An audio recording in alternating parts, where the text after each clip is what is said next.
Well, my last video was certainly a bit, spicy, wasn't it? Well, it is what it is. Today I've got something more that's on the literary analysis side of my brain. You know, for those of you who are out there, you probably have picked up on by now that I am a massive Mobile Suit Gundam fan. I've watched most of the series that are within it. I've just got really only a few left to finish. And there's not a lot of people who probably know more about the series than I do. In fact, it's probably my second favorite sci-fi series ever, next to Star Wars. So, when I found out that they were going to be doing a movie about Hathaway's Flash, which is a novel by Tamino, the creator of Mobile Suit Gundam, I thought to myself, holy shit, who's working on this? And lo and behold, when I looked up the list of people who are working on it, what I found were other veterans of Mobile Suit Gundam. The composer of this one is going to be Hiroyuki Sawano. Now, if you don't know what that name is, let me just put it this way. It's the composer for shows like Attack on Titan, Kill la Kill, but if you're a Gundam fan, what you're mostly going to remember is Gundam Unicorn. So that's a pretty big acquisition, to say the least. And then, the director of this is going to be Shuko Murase. Now, Shuko Murase has been around for a while, has worked on quite a few Gundam series. But the question that I had really wasn't about, whether or not the animation direction was going to be good. I'm not really that worried about that, or anything along those lines. I was worried specifically about a director who can get the direction of a Tamino story, because a Tamino story is always a little bit more layered than what you would usually think it's going to be. Basically, he took a series about giant robots and really made it about war and the corruption that comes along with the adulthood and the excuses we make that lead to such things. With that sort of a story, with that ability to layer such things and go into deep, uncomfortable territories, I wasn't quite sure if this director could actually do it. And lo and behold, I was surprised to find that he's the director of two specific anime that I've been wanting to see for a while but haven't taken the time for yet. One is Ergo Proxy, which I still haven't watched yet, so bear with me. The other one, though, is a movie called Genocidal Organ. Now, Genocidal Organ is kind of a silly title, but I found this one really interesting, and the reason that I wanted to bring it up, and the reason that I went through such a long introduction here, was because of a specific concept within it. The idea of the impact of language.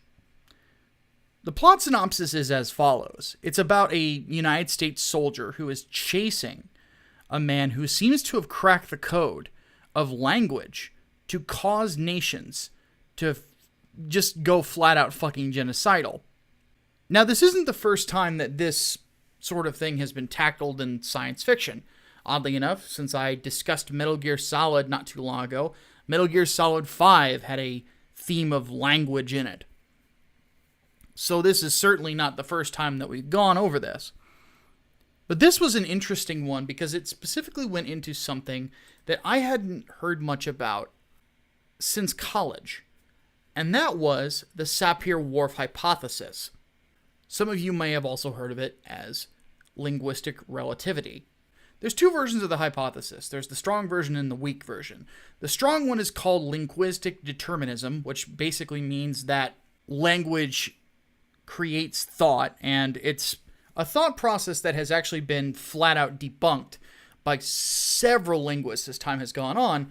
And then the weak version of it is that language can influence thought and decision. And that is something that I actually agree with on certain levels. Whether we're cognizant of it or not, we oftentimes see people of influence within our own world that use language to influence people to do certain things. And they choose their words very carefully. There's a reason that very extreme political figures always use very warlike language, because they want the people who follow their work to have that sort of an instinct that what they believe is necessary to believe, or else the world is going to collapse if they don't believe it. Oddly enough, that sort of political desperation is seen in speeches on the right and the left, as if everything is about to fall apart, and if you don't vote the way that they want you to, then everything will be destroyed. This movie took that idea to its extreme, in this idea that there is a specific lingua franca of genocide, and that if used properly, you could cause an entire society to just start fucking killing each other, and they would never really realize how they even got there.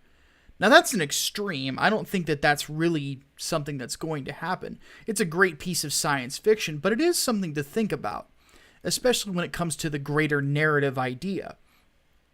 I mean, just the simple fact that words can have as much power as they do is pretty amazing when you think about it. There have been speeches that exist that have been able to prepare people to storm the beaches of Normandy, one of the most horrifying things that a soldier could ever go through, and yet they were ready for it because of speeches. You know, any war, you could seem that way. And people use great speeches and charisma to win people over to their sides. You look at politicians like either Barack Obama or my favorite president of my lifetime, the Gipper himself, Ronald Reagan, and they were great storytellers, and their speeches won people over to their beliefs. And then on the more extreme side of things, you have someone like Joseph Stalin or Adolf Hitler, and their use of words was able to win people over and cause great atrocity. It's not far off in the ways that speech can be used. In fact, oftentimes, whenever you see online movements and you see that someone didn't live up to what you were expecting of them, if you go back and look at their language, they were probably very charismatic people that were using very warlike language to get you hyped up for what was going on around you. In fact, I'll even admit that I do it sometimes, because I do believe that there is a culture war going on and that war needs to be fought. But it's a war of ideas, not necessarily of people. Regardless, though, one thing that I absolutely loved about this movie was its willingness to tackle that sort of an uncomfortable discussion about words, and also other uncomfortable discussions as well. Specifically about the willingness to trade security for freedom, or rather I should say freedom for security. This is a story that is very much drenched in the post-9/11 thought that brought about things like the Patriot Act, and the excuse that government will use to completely take away the freedoms that are God-given, that we're more than willing to hand away as long as it makes us feel a little bit safer at night. Now, whether or not those things actually work in stopping terrorism, or if they're just excuses to create a police state, is something for debate. I lean on the latter instead of the former. But that's what this world lives in. It is a futuristic sort of world where we find that people are basically desensitized here in the United States to a lot of terrible things. And there's oftentimes an exploration of that and the use of horrible things and that desensitization, and you putting them next to one another that communicate a message of the necessity of certain elements of our existence, specifically emotion and morality. And in a lot of ways, the tossing aside of that emotion could end up being a tossing aside of morality itself. There's a scene in this where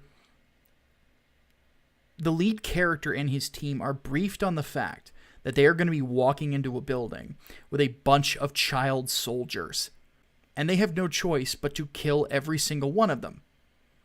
And so they do. And the entire time that they are slaughtering these children in very violent ways, mind you, they are completely dead to it. In fact, they talk about it in the same way that I might talk about playing a game of Gears of War with someone. Watching it was, I'm not going to lie, pretty horrifying. But it made a very powerful point. And that's part of the reason that I have to say this is becoming, just through one viewing, one of my favorite films I've ever watched.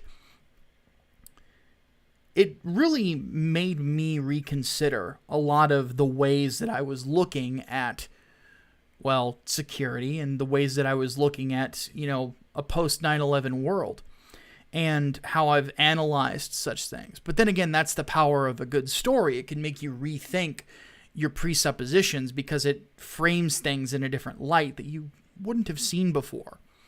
And this is definitely one of those movies that does that. So all in all, I definitely recommend this film. I think that it goes without saying at this point. But one thing I would say is be prepared for a film that is going to really kind of test your mettle in a sense, because it's really fucked up. I ain't even gonna lie to you. But beyond being fucked up and gory and all this other stuff, it presents a world that I worry that we are steering towards. In the same way that Brave New World presents a world that I worry that we're steering towards. 1984 does. It's that same sort of fiction. But because it is so much more drenched in modern day ideas and modern day goals, that I think it's a different type of digestion whenever it comes to this. So definitely pick it up. And when it comes to whether or not the team that's behind this is going to be able to do Hathaway's Flash, holy shit, I have zero doubts that they're going to do it justice, that's for sure.